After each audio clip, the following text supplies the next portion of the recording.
Welcome to Seven Stones Radio. Hey, my name is Vikram DEOL, and I'm the co-host of our new podcast. And here we hope to share with you guys insights on health, wealth, the world, the spiritual world, the woo-woo world, and so much more. My name's Lori Ross. I am the yin to his yang. We definitely are opposites, but opposites do attract. So we're hoping to give a balanced podcast where if you don't connect with my side, you'll connect with his side and possibly be open to new things and learning and applying them in your life. So how are you doing today, Vikram? I'm doing outstanding. I got my crystals in front of me right now because it is our first podcast. So I have my tourmaline and a smoked quartz and a couple other things that I can't always seem to remember without a picture. But I know they're working and they're in alignment with my world that I'm in right now. And ironically, I don't have any crystals around me right now, which when we explain how we met, it's kind of funny. But I don't have any in front of me. I just have all this technical equipment that we have plugged in. I have all these electronics around me and wires, and I'm in a whole new world for me. So this is kind of fun. So let's introduce ourselves. Let's talk about how we met. You want to go first? Sure. So my name, like I said, is Vikram. I met Lori through a job that she used to have working at a crystal store and the universe. And, for some of the people that follow me, they'll question if I've lost my mind as I talk about universal energy, crystals, spirituality, and kind of the journey that I'm on with my life. However, a friend that I had met, somebody who we'd been following each other on Instagram, we reached out to each other, sat down, had coffee, realized that we had so much more in common than business. And I said, I really want to go to the stone store. She said, you mean crystals? I said, something like that.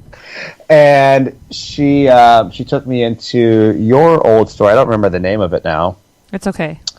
But she took me in there, and I walked in like a crazy man that I do, and just loud and obnoxious because we were having fun, and I probably had hyped up on a couple green teas too many. I know. I remember I was actually coming right out of the restroom, which I don't normally do. I try to sneak, because, I'm the only one on shift there. So I basically ran right into you when you walked in the door. That's right. That is right. You're coming around the corner. Yeah, and not knowing anything and being completely out of my comfort zone, I just started asking you a bunch of questions. And you did. You're very inquisitive. One thing led to the other, and what I think was really interesting is that you told me, I think just a month prior or a few months prior, you actually had kind of changed direction in your life, and you set a new intention. And, for those out there who believe in the law of attraction and believe that your thoughts create your reality, his vibration was changing, and this is just my personal belief, right? Your vibration was beginning to change, right, and you were coming towards a vibration that I was living. It doesn't make it right or higher or wrong, but it was just oh, okay, so now the compass is going in a different direction, 180 degrees, and let's see what our eyes see now. Let's see what perspective we look at now. And I remember when I met you, so the name of the store was Stargazers. It's in Bellevue, Washington. That's right. Yeah, it's been a staple in Washington for over 30 years, which is rare for a metaphysical shop. So the owner is doing something right, but it's been kind of a haven for young healers, people that are, starting on their spiritual journey and their intuitive path and learning and strengthening that muscle, because it really is a muscle. It's not something, some people are naturally gifted at it and they tend to go a little out of balance because their intuition's so high. But yeah, it was, I remember you walking in, and I know I've told you this, I didn't like you. I didn't like your personality, not you. I was my closest friends say the same thing to me. But, that was kind of my first hit. It was I think it was the end of the night, and I was tired, and I'm just ugh. Mm-hmm. And you just kept asking all these questions, and then I was being kind of mean about it. I probably shouldn't have been. But yeah, you challenged me to do what I do best, and I'm a somatic empath, which means I feel into people's bodies and their energy centers and can talk to their bodies. And I think I nailed you. I hit you right in the heart. Literally. But I remember watching your face because, a lot of people don't believe what I believe in, or they don't believe that there's such thing as psychics or empaths or intuitives. There's so many different labels and names for it. But I watched your face when you said kind of read me to kind of help you decide which crystals wanted to come home and help you. And your face went from like, yeah, this is a load of shit to, oh shit. I was just, it was just kind of funny. And I think what you had said was, okay, I'm going to be spending a lot of money in here. And you did. You bought tons of stones, and it was a match made in heaven. And then we reconnected down the road. Actually, I think the next day you came back because you handed me your card, because I also do energy work, and I'm not one to actually chase clients. So I was like, oh, great, I have your card. That's awesome. I'm not going to do anything with it. And then I gave you my card the next day, and you were so sweet. You came in and bought stones for all your coworkers and your employees, and I thought that was really sweet of you. And I gave you my card, and the rest is history, really. We just kind of reconnected. So that's kind of fun. We needed to raise the vibration in the office a little bit, so I put some stones into the office and bought them little message stones that just stuff that I felt would be a good message for them at the time of their lives that they're in. Yeah. But why stones, you think? What do you feel when you, so as somebody who's kind of new to all of this, like I know my connection with stones, it goes back to when I was a child. Like, what is your understanding of what they're doing, or how they kind of complement your life, or in any aspect, I guess, really? To me, it's the belief systems. If you don't believe in something, it doesn't matter. So you can have a piece of art that's worth $1 billion. If you believe that it's the greatest piece of art, to me, it'll be like there's 3 strokes of a brush and it looks like some little kid threw up on this canvas, and that's how much like you spent how much of a money? It's like, okay, let me get some of what you're smoking because I don't see what you see. And so one is, I think stones are beautiful. I think they're art. I think they are, part of the universe's creation that we appreciate so much. So to me, being somebody who was raised on his grandparents' farms every summer for so many years of my life, and always loving to be out in the fields with my grandparents, and then even coming home and throughout high school, me and my buddy would work for my mom and work for the neighbors and plant trees and plant roses, and kind of, we weren't the gardeners by any stretch of the imagination, but I think the neighborhood appreciated us trying to beautify the homes, and something that they could pay us to do versus paying a gardener the same amount of money. I think sometimes we got paid more because of our age, but we always enjoyed getting our hands dirty. And as I learned, that was such an important thing because it was grounding us back to the universe. And what I've learned through my studies over the last couple of years is that we are not grounded individuals. You wear rubber shoes. You always have something on your feet. We're never outside anymore. If we are outside, we're not really barefoot. We don't touch the ground anymore. We don't touch the trees anymore. We don't even stop and say, wow, that's a beautiful flower anymore. So I think the crystals, to me,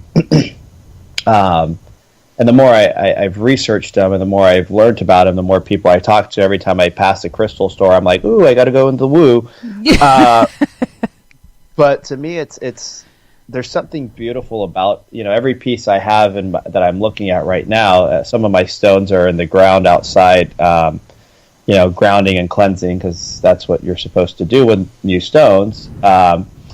But I just have to stop you and say how beautiful it is that you know that, because I have to tell everybody, months ago when we met, he had no idea how to do any of this. So I'm so proud of you for doing your research and taking care of your babies. Yeah, no, I mean, there's this great website that you guys should all check out if you haven't heard of it. If you haven't heard of it, you should probably lift one of the rocks that you're hiding under. It's called google.com, and you can just Google that stuff. Lori, are we allowed to swear on this podcast? Yeah, why not? Okay, just making sure, because, it's probably going to happen. I already have. I don't think you noticed. It kind of just it jumped out. Okay. But I as much as I would want people to think that you came on my path and I'm this amazing healer and only you needed me, I needed you. A few months prior to me coming back to Stargazers, because I had left Stargazers because I wanted to start my own business, I was brought back to Stargazers, and I always kept asking Universe, okay, why am I being brought back here? And the answer was very clear, and it says, because we need to get you out of your house to meet people. And I'm like, oh, okay. And then you walked in, and I was like, oh, okay.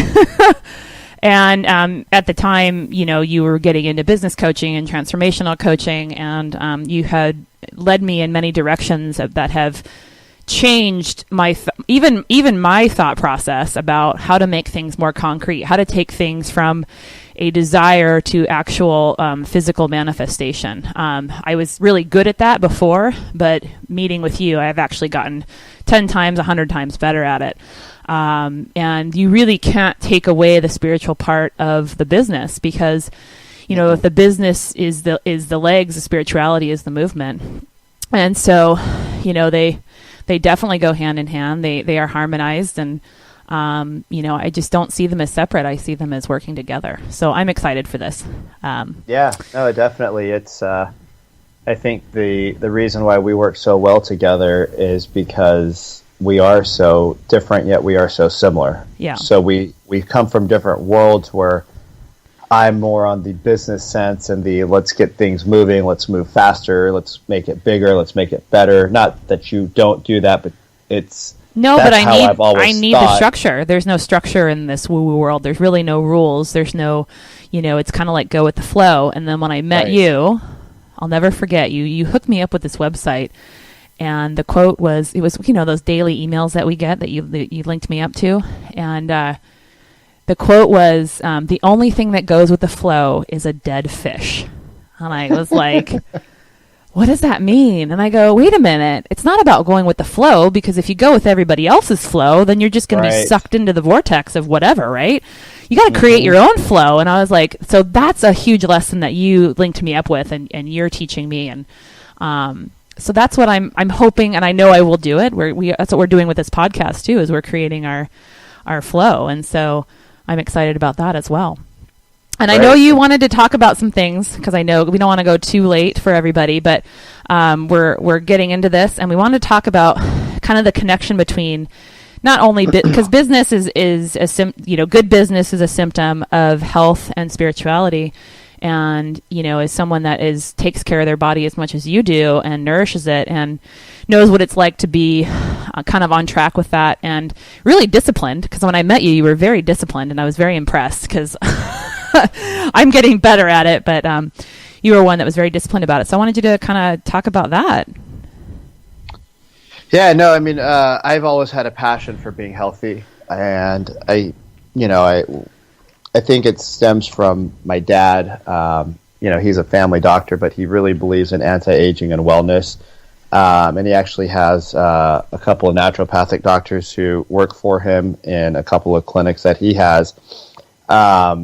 And really it was his evolution into, from what I remember when I was in high school, and, it was kind of a blur during high school for lots of different reasons we can get into later, but I always remember him talking about sugar.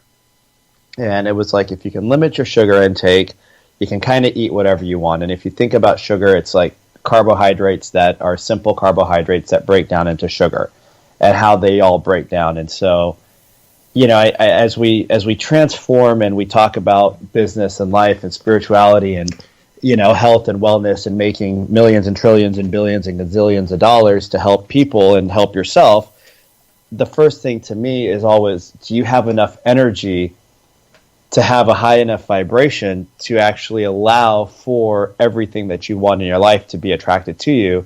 Because if you have such a layer of unhealthiness, you won't be able to attract the highest vibrations to your body. That makes sense. I see it as toxifying. I see it as kind of layers. And as I was going through my spiritual evolution and detoxing, every time I would peel a layer off, I actually became more sensitive and more in tune with my higher self and my spirituality. So Health is so important, and there's no disconnect at all from your spirituality and health. They are all the same.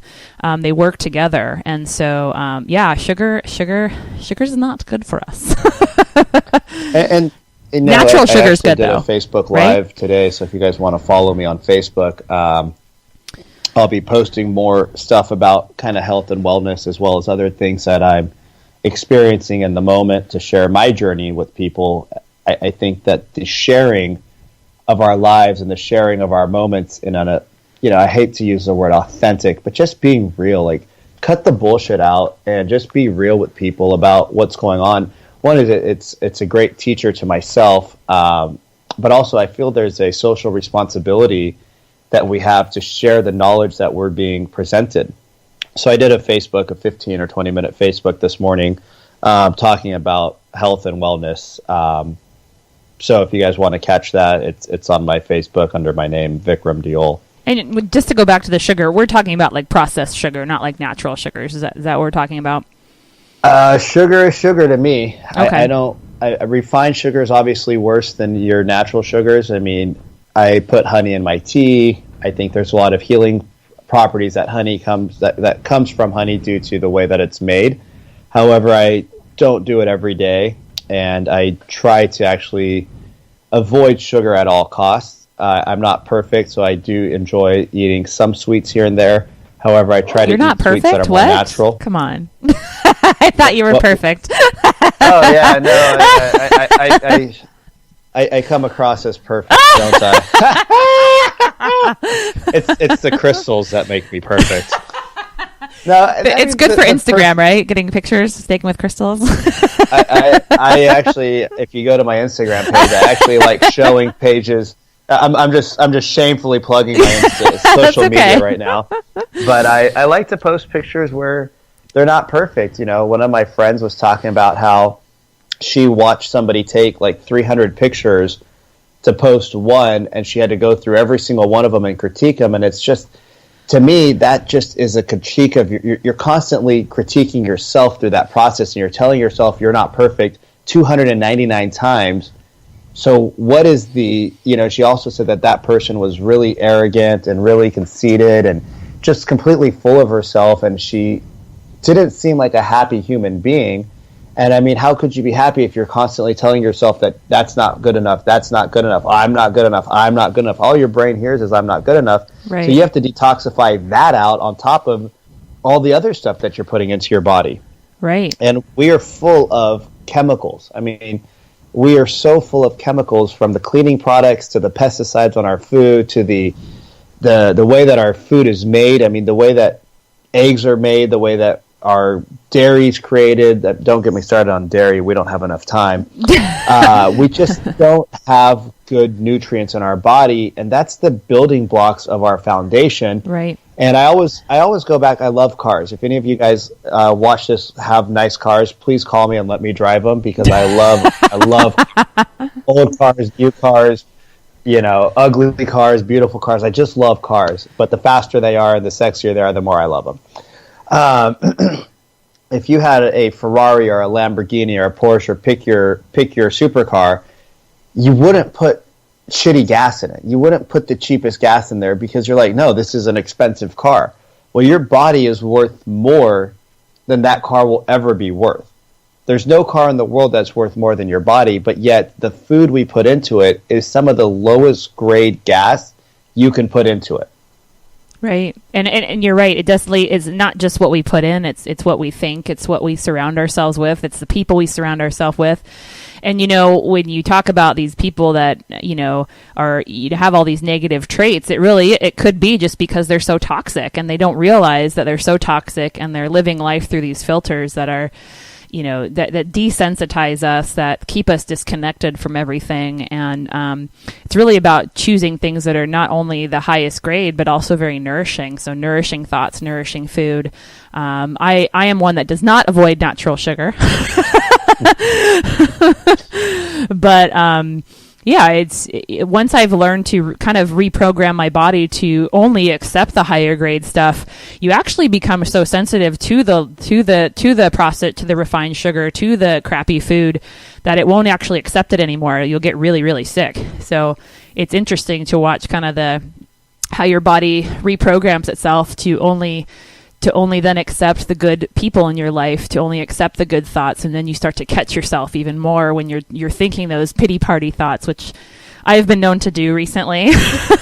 but because I have the tools now that I have, I'm able to stop myself and not allow it to go into like a depression or something that's more severe, and to kind of go down the hole and not be able to pick myself back up. So I love it.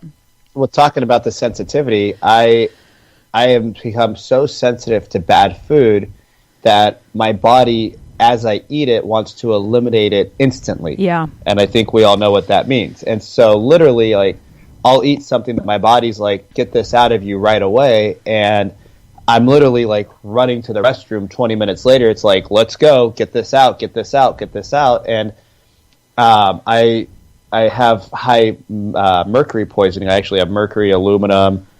I don't know. I actually happen to have my report in front of me.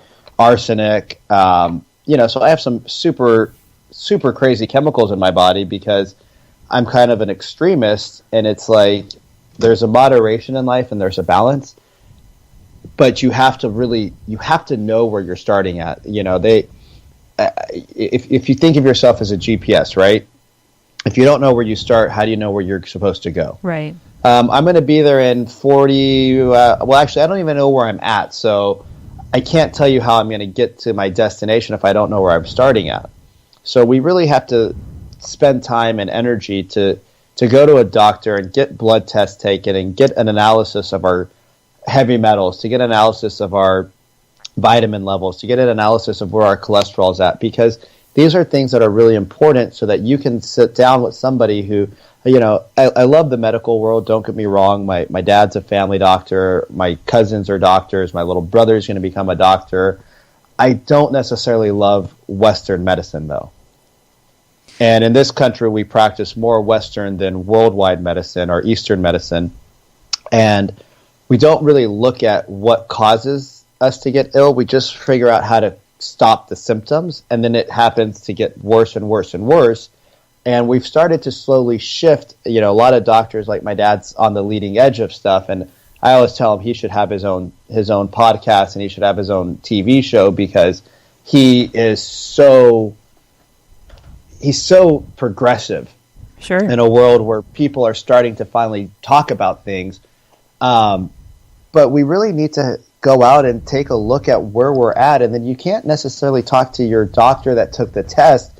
You need to talk to somebody who's out there saying, okay, what are you putting in your body? Why don't you buy organic foods? Why are you buying this? Why are you doing that? And start to break it down that you don't need to eat as much as you do. You need to eat healthier. You need to drink more water. You need to eliminate the toxins from your body. You need to eliminate the toxins from your mind. And those are going to help you live a more fulfilled life, because your vibration is higher. So you can actually bring in higher energy, and you can bring in universal energy to actually really push the envelope to right. And I think that people choose whatever the vices, food, alcohol, whatever, to fill, and there's a sense of feeling empty too for a lot of people. But you're right, is when you become happier, you actually eat less and your body becomes more efficient.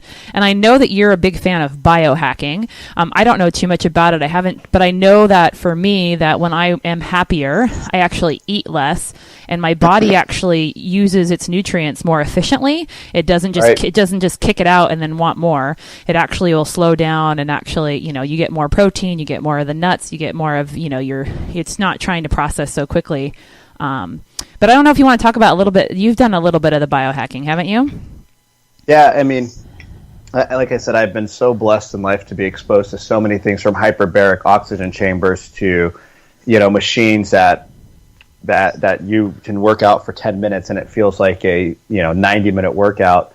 I feel that before we talk about some of the more advanced units, that we should talk about one of the free units that's available to everybody with everybody that just has any space to sit down, and you can get more advanced if you have an internet connection and YouTube, which you probably do if you're listening to this. But meditation. Yeah. I think meditation is the biggest biohack out there that nobody takes advantage, that a small percentage of the population takes advantage of. And a lot of people I hear when they talk, and you know more about meditation than I do, but one of the things I hear from people when they meditate is, I'm not doing it right. And I say, well, first off, there's no right or wrong way. The fact that you're doing it is the right way, and you'll get better at your practice, just like you get better at football or soccer. But there's no right or wrong way to meditate. It's just doing it. And there's lots of different kinds. There's moving meditations, there's knitting, there's cutting hair. I mean, there's so many different ways to do it. And a lot of people think it's absence of thought. And it's not always absence of thought. Actually, there's guided meditations where you actually are taking your thought on a journey and you're actually using it to heal yourself or manifest. So it's not the absence of thought. That sounds really boring to me. I don't know how people do that. Well, but it's good for some people. But I'm a big fan of guided meditations where I'm actually going on a journey and taking my thought that's out of control and actually putting it on one track and then being able to control where the train's going. Right. And that is, I think, the core essence of what meditation is. It's not allowing your thoughts to be in control of you and out of control. It's taking it and being in control of it and knowing when you're having a negative thought, knowing when you're not in control, and then stopping and then taking control back. And I think that's really what the training is. It's about your taking control of your thoughts. And go ahead. No, I said I'm going to send you something that I was listening to this morning, and I love listening to YouTube. I have YouTube Red. It's not a plug for YouTube, but it allows you to listen to things and still use your smartphone while being out of the app, which is something that I think is like mind-blowing. But I just happened to listen to something that showed up on my front page, so obviously the universe is like, hey, you should listen to this while you take a shower. Right. A hack that I have is I have a waterproof Bluetooth speaker that I can put in my bathroom. So it's in my shower. It's when I brush my teeth. So I can listen to things. It's what I call net time. Tony Robbins calls it net time. But it's listening to things while you're driving, while you're at the gym, while you're taking a shower. Instead of listening to music, listen to 15, 20 minutes of something positive or informational. And over the course of the year, that compounds into basically a college course that you've been taking every quarter. But it's a 15-minute mind hack to massively enhance your brain power and emotional state by a guy named Vishen Lakhani. And as I'm listening to it, I'm like, this guy sounds like he's going to take us through a guided meditation. That's what I'm thinking as he's explaining to this crowd for 20 minutes. And then at the end, he's like, okay, now we're going to meditate for 15 minutes together as an audience. And it's a guided meditation. And I'm like, that's so funny, because really the number one brain hack or the number one life hack in to living a more fulfilled life is just to spend a few minutes to slow down and let your thoughts gather and figure out, am I really happy doing what I'm doing? And if I'm not, how can I find fulfillment and contentment in what I'm doing while I explore other options in this universe? Now, I wanted to talk about how perfect we are, and we never, we always apply what we learn, and no, I'm just kidding. But I want to talk about kind of the pitfalls too, and so kind of the natural human instinct to, as we're reprogramming ourselves for better health and more sensitivity and more in tune, like, those times when we actually do fall backwards, do a backslide, and what you do to either recorrect or do a U-turn, kind of what your language, your conversation with yourself is when that happens. You fucking idiot! Well, that's not very kind to yourself. That was something that I fell back on in the past. I used to really beat myself up, and I really would say, you're just such a loser, and that girl's mom in high school, when she said you're never going to amount to anything, she was right, and you haven't done anything with your life, and you have this friend who's made this much money and this much this and that house and this and that, and God, that was really hard to live with. And when you compare yourselves to others, there's always somebody doing better than you. They're on a different path.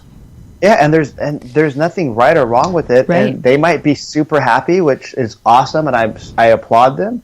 Or there's people who are searching for money to find fulfillment to fill a void because they're not happy, but they have the front of complete utter happiness. And so you have to be really careful at who you model, and you have to be really careful about what you say to yourself on a consistent basis.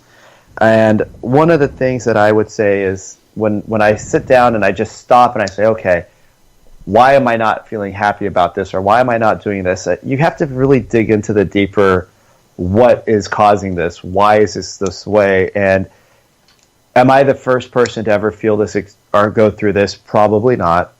So you really don't have, you're not by yourself. There's other people that are going through it, which is a really comforting feeling, because you're not on this island, you're not on Mars by yourself. You're going through this, and there's probably 1 billion people who feel the same thing that you feel right now that are also going through it. So you're not alone, and there's also 1 billion people who have had this that have come out on top in another way that is far more superior than what they're feeling earlier. So you're not alone, you're not wrong, you're not right. It just is what it is at that moment.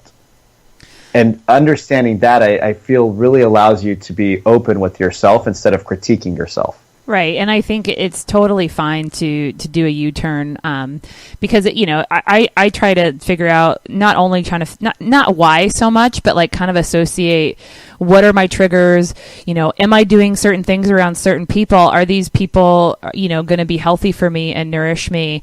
And I remember when I used to smoke, I remember that my triggers, because that was a big thing for me. Like I was a social smoker, and I was triggered by these certain locations. I used to be a bartender down in Seattle, and I just kept going there because I felt like I was needed there. I wasn't going to be valued if I wasn't around these people, and I had to really do kind of an inventory of my life and be like, I don't want to smoke anymore. I need to stop going to this place. Or being around certain people. And they weren't like, shoving cigarettes in my mouth, but because I had programmed every time I had smoked around these people or around alcohol, which was, I didn't have an alcohol problem, but I definitely, every time I had a drink, I had to smoke. And I had to just pull myself and isolate myself for a while. And there's nothing wrong with doing that. It seems really scary to kind of go into that isolation, which is not a huge isolation, but it feels like it. But for me, it was good to just kind of pull myself away from all of it. And I actually moved really far away. I moved a half an hour away and towards the mountains, and was in a new town, new people, new energy. And I learned to regain my strength. So I didn't have to have all these triggers and these weaknesses, but I had to learn to be gentle with myself too, for goodness sakes. That's always a tough one. Well, one of the things that I love, this quote is, we overestimate what we can do in 1 year. We underestimate what we can do in 3, 5, or 10 years. And so if you stop trying to make everything happen today and instead make a plan to make it happen over a time period of 3 or 4 years, you'll be astounded about how much you've accomplished. And, when you're always looking up a mountain, and I think you and I talked about this. Oh, the mountain metaphor. I love your mountain metaphor that you did with me. So just to kind of lay the story out, you gave me one or a few coaching lessons for business, and I'm an avid mountain climber, hiker, and you used the mountain metaphor for me. So especially Mount Rainier out here in Washington State was my big mountain. Anyway, go ahead. That's right. That's where the mountain came up. Yeah. Is that we always look up to see how far more we have to go, but we never look back to see how far we've actually come. And that was so crucial for me, because I always thought of myself as not a failure, but I always looked at what the people better than me were doing. And better is a very, very dangerous term to use. So I actually want to correct myself. We always compare to what other people have done. And when we compare, for my people, we typically compare people who have done more financially. So what do you mean? So you have to explain what my people means. People like just, the people that resonate in my world of where I'm at right now. So people that are more business, more, they're more focused on the finances. That was kind of my only way to assess if I've been doing good or bad in this world, is how much money did I make this year. Okay. So if one of my colleagues was making more money, then they were doing better than me. Although I might have not worked as much because I traveled and I had experiences, all I see at the end of the year is, he made $1.50 and I made $1.48. So he did 2 cents more than me. Well, that guy just had he had a better year. And in the world of, where I came from, in the real estate world, a lot of times you're comparing yourself to the sales numbers of somebody else. So he might have done $100 million in volume, but his profit was much lower than a guy who did $20 million in volume, for example, for whatever reason. So your metrics that you look at are not always apple to apple, but we only look at the metrics that sometimes make us feel lower. Right. Because that's a program. That's a program. That's a programming. That's what we're programmed to do. Yep. We're always programmed to be bigger, better, faster, better than our competition. It's a Western thing, and there's nothing wrong with that, because if we didn't do that, we wouldn't have some of the great inventions of our time that we've had. We just have to be careful that we don't only use those metrics all the time, because then it's kind of a self-fulfilling prophecy that I'm not good enough. Right. Whereas where I didn't use any of those metrics, and you introduced them to me, and it actually kind of shook me up a little bit, because you have to have it a little bit, right, to be successful in business. Actually, it's very important that you have it in business. And I remember our second coaching. No, and I don't want people to think bad of you, but I was actually crying afterwards, because you helped me realize that because I had no foundation. I actually think my response back to you were great. You wanted me to do a review of our meeting, and my response back to you was like, thank you for letting me see that my foundation was built of tissue paper and fantasy. Because so many of us and not everybody, some people are very balanced in the business world and kind of the spiritual world, where they commingle them together. But I was so polarized. I was so in my spiritual world. I was so in the minority that you really kind of pulled me back down to the planet Earth and being like, okay, so this is how business language works. And so I began to see my perspective began to shift. I didn't lose my tools at all, but I began to kind of see the correlations between what you're saying, because we're saying the same thing but using different language, but being able to integrate that into my world. And I learned a lot. I'm still learning. I still want to learn, and so I have a lot to learn from you and a lot of from this business world. But I thank you for that. We have a lot to learn from each other. Yes. I know we've had some very interesting conversations, which may or may not end up in any of these recordings, but I have a feeling they will. I know. So anyway, so back to your point about metrics and how you kind of, it's great to actually be able to kind of be like, I get messages from spirit all around. So a hawk or an eagle. So if you're seeing lots of eagles, for me, the message is really to be able to take a step back and not be in the middle of all the drama and everything that's going around, to take a step back and observe, like, what's programming, what are people speaking, what filters are people speaking through. You end up having more compassion for people, which is big for me. You can't have compassion for everybody, but you can certainly try. I definitely try really hard to understand everybody's perspective and where they're coming from. And I never doubt that everybody that you meet on your path has a lesson for you, whether it be comfortable or not. But the metrics that you use, and to be able to take a step back, and then everything will shift once you can observe it, as opposed to being in it. I really do believe that. But I don't know. I kind of went off on a tangent a little bit. Sorry about that. No. I kept seeing eagles, not literally eagles. I just kind of kept seeing them in my mind's eye. I was like, oh, what is that?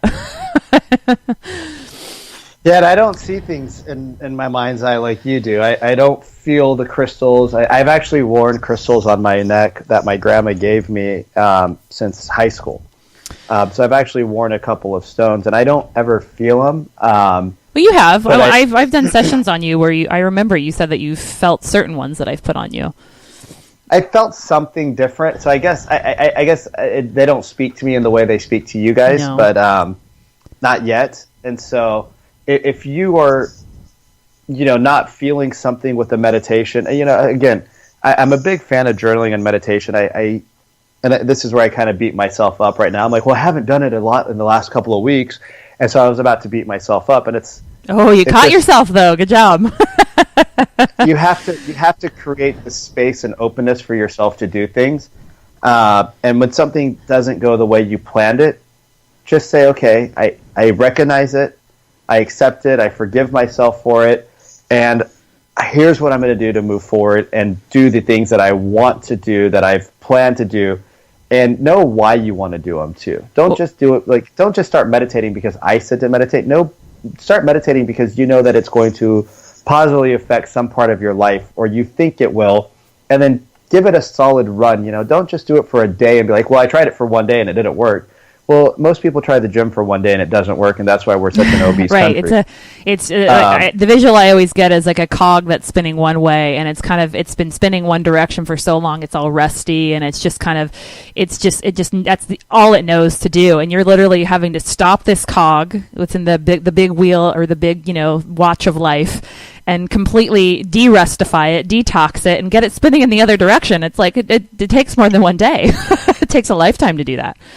And you're going to fall off, and you're not going to be perfect. And if you look at any of the most successful people in the world, and you ask them about their journey, if you have the privilege of ever talking to somebody who you find to be successful, whether it be in finances, whether it be in marriage, whether it be in relationships, whether it be in spirituality, whatever your definition of success is, of that particular chapter of your life that you want to know more about, ask them if they've ever failed. Ask them if they've ever had an imperfect meditation. Ask them if they've had a business deal that fell apart. Ask them if they've had a fight with their loved ones, their children, their spouses, an employee, whatever the question might be. And all of a sudden you'll see a smile on their face, and they're like, oh, let me tell you about this one time. I just ripped all the papers out of the office, and I threw everything on the ground. And I said, fuck it, I'm done with this. And you'll be like, holy shit, what? And you'll start to see people for being human, because that's what we all are. And you'll start to see that they made mistakes, you'll make mistakes, and you can do so much more in 3 years and 5 years and 10 years than you would imagine. So don't beat yourself up because you didn't get to your goal tomorrow. And don't look at the illusion of like social media, right? Because everyone's posting. Oh, yeah. No one's going to post their fuck ups. It's like, they're gonna post the pictures of the Zen meditation and the yoga pose, and like everything's perfect and fine, and I'm just amazing, and like it's just like it's not reality. Maybe that should be my new Instagram page. What? Vikram's fuck ups. I got about 20,000 posts I could put right now. I mean, hashtag fucked up. But that's the beauty of the being perfectly imperfect, and looking at failures as lessons, and that's how you know how to not do, like with this podcast. I mean, how many times did you and I before, last week when I was trying to figure this out, like I couldn't get the right spot in there, and I didn't have the right chord or whatever, and I just I could have looked at it as a failure, but no, I just like put my head down. I was like, I'm gonna freaking figure this out. So. Well, I mean, if you want to talk about epic failures, we're creating a podcast that we don't even have a name for yet. Like, how silly is that? My mom's like, what's the name of your podcast? And I'm like, helping people through stories? I don't know. It's like, so it's like you just have to sometimes do things. And, when we were talking last week, you're like, oh, one of my friends took 6 months before they made a podcast. And I'm like, I don't even think we should edit it. I think we should just put it out there raw. And as long as it sounds good for the whole, I mean, we've been talking for a long time now. I think we're boring people. No, we got about 3 minutes left. We're good. Okay, good. Somebody's on track. I do. I'm paying attention. But, it's like, just let's get stuff out there, Let's put things out there that aren't perfect. That's what I love about, like, Facebook Live and Instagram Live. And, it's just people being actually themselves. And there's no time on a live stream to edit it. So if you slip and fall, if you say something that's not perfect, you know what? That's okay, because nobody's perfect. There's no such thing as a perfect anything. And if there is something that's perfect, there's always going to be some small flaw in it somewhere. If you look really deep, you can make it a little bit better. Yeah, no, I agree. Or I like the term perfectly imperfect. I think everything is perfect the way it is, and everything is moving at the pace that it needs to. And it gets you out of the judgment and saying, okay, like when you said that if things don't go to plan, but maybe there's a plan that's bigger and better for you, and there always is. And so when one door closes, maybe 10 more might open, and that's okay. So be open to plans changing and shifting, and going with the flow, but creating your own flow. And then when you set the intention that you want this fulfilled, which is mostly, a lot of people set the intention they want to be a millionaire or very successful at this, but at the end of the day, the biggest intention for me to set is to help you feel full, the listeners out there, and to help myself feel full, and to just kind of go along this path and learn things and evolve and grow and find joy. I mean, that's really my goal. And I'm a little bit more selfish right now, is that I'm trying to find myself and my path to fulfillment and what message I want to have. And that's okay too. And that's, you're at a different place than I am, which is why I think we are really going to connect with people. Right. Well, it's taken me a long time. I mean, you have to work really hard at it, and it doesn't mean difficult. It's just like you have to be very intentional is what I mean. And so, right. Allowing when you set intentions that you want to release weight, which I like to use the word release weight, or I don't like lose weight. I like release weight. When the opportunity comes for you to do it. If it comes in the form of nutrition, or you just so happen to meet someone that's a trainer, just look at they're not coincidences. Like when you change your thought, you change your reality, and so then the opportunities come for you to apply and actually act upon. And that's the only way to transform. Is there isn't a just sit and wait kind of formula. It's like here's the opportunity, and now you need to act upon it. And so I hope I leave people with that. I mean, that's just been my experience, and but I know that we're running out of time. So you want to have any final thoughts? Be okay being yourself, and you're perfect the way that you are. And the reason I know that you are perfect the way you are is because if you weren't, God would take you back to His stable and recreate you into a little ant or something. I don't know, but you have a heart in your body, which means that you are loved, and as long as you're loved by your heart, you're alive, and as long as you're alive, you have the ability to change everything. Right, and something I've learned, and I'm going to end on this, you are the best version of yourself right now in this moment. There's no mistakes, there's no coincidences. Everything that you've gone through up until this point has shaped you to who you are, and tomorrow you'll be the best version of yourself, but today you're already the best version of yourself. So don't beat yourself up. So you're already the best version. So how cool is that? But we got to let you guys go, and we'll do another show at another time. But thanks for listening, everyone. #crush it, baby. Let's go.